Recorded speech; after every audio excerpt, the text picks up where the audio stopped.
once again, everybody, we have finally reached the end of our Elements of Historical Theory lecture series, Part 4. Let's get right at it.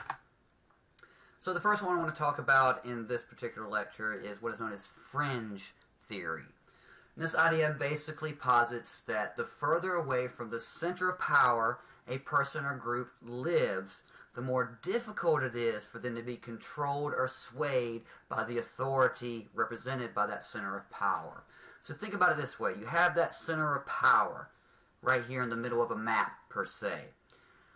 As people move away from that center of power, the more difficult it is for that center of power to control what is going on the fringes, on the edges of that society.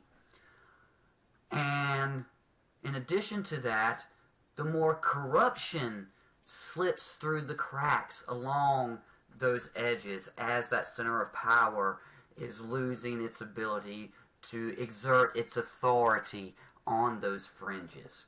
So in a lot of ways, on the fringe can be expressed as being more lawless than the areas closer to the center of that power, but also in a sort of a Hegelian dialectic sort of way, it also represents possibly and arguably more freedom along those fringes as well, which is usually the main reason that people move away from that center of power, because perhaps they are feeling oppressed in some way by the authority represented by that center of power. So they desire to escape that by moving further and further away from those fringes, or from that center, I should say, to the fringes. Next is something called frontier theory. Now this is closely tied in with that idea of fringe theory as well.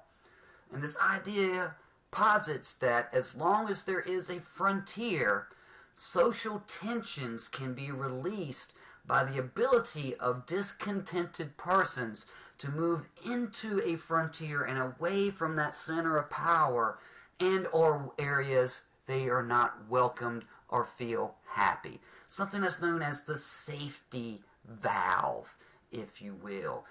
Something that was first posited in American history in the mid-19th century as settlers from the eastern parts of the country were moving into those opening western areas. And this is something that, of course, we will discuss a little bit in the course of our class, but really is a feature of the later 19th century to a larger degree, or that is typically thought of when you think of like the Old West and things like that. So that would generally be covered in American history too, at the beginnings of that course. But there are certainly elements of it that fall within the time frame that we will be discussing as well.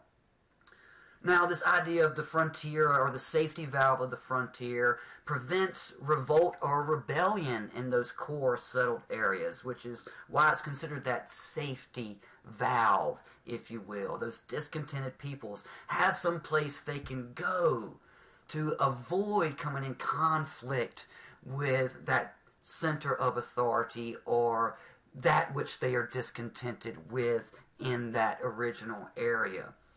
Now, as the frontier advances or fills up, civilization advances as well. But when that frontier is full, which means no more frontier, that safety valve stops working. And the potential for conflict is vastly increased. And we see this too in American history as well. Next we have ZeroSum Economics. And this theory basically states that there is only so much wealth available in the world.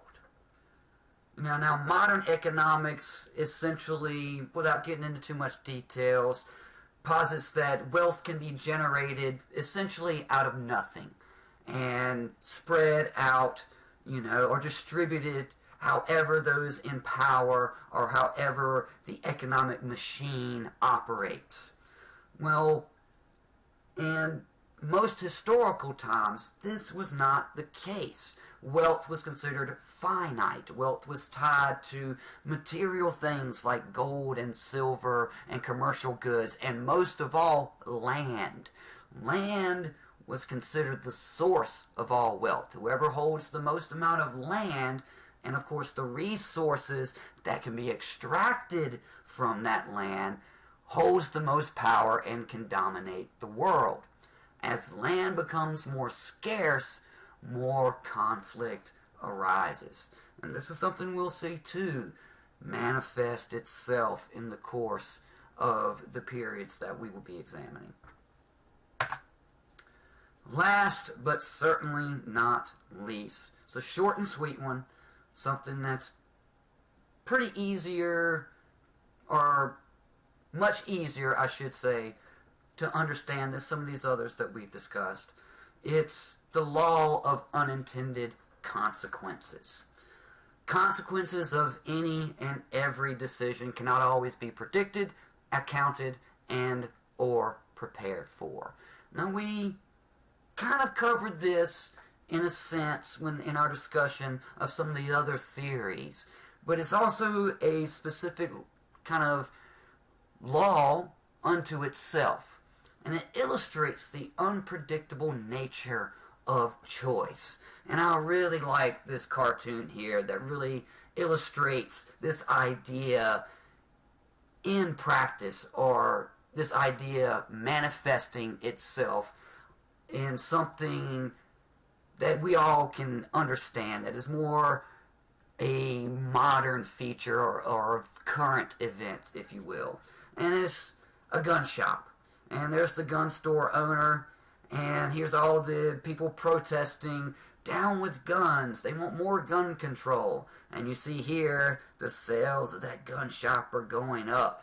Now, the unintended consequence here, of course, is that those that are advocating for more gun control are actually driving these gun sales up, because you have a whole host of other people who are afraid that they might actually win the argument and get legislation passed that will restrict guns. So, in reaction to that, they're stockpiling weapons.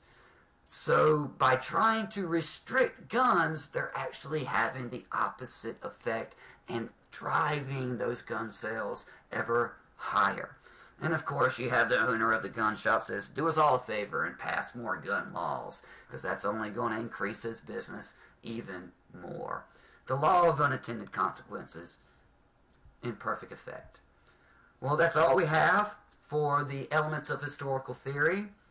Please study these closely. I will be asking you to think about these and utilize these in your own historical analysis as we move forward in this course. And right now, I want you to kind of think about some of these theories and ideas that we have been discussing, and think about some of your prior knowledge of history and how maybe some of these theories apply to some of the events or situations that you are already aware of or have learned about in the course of your study of history over your lifetime.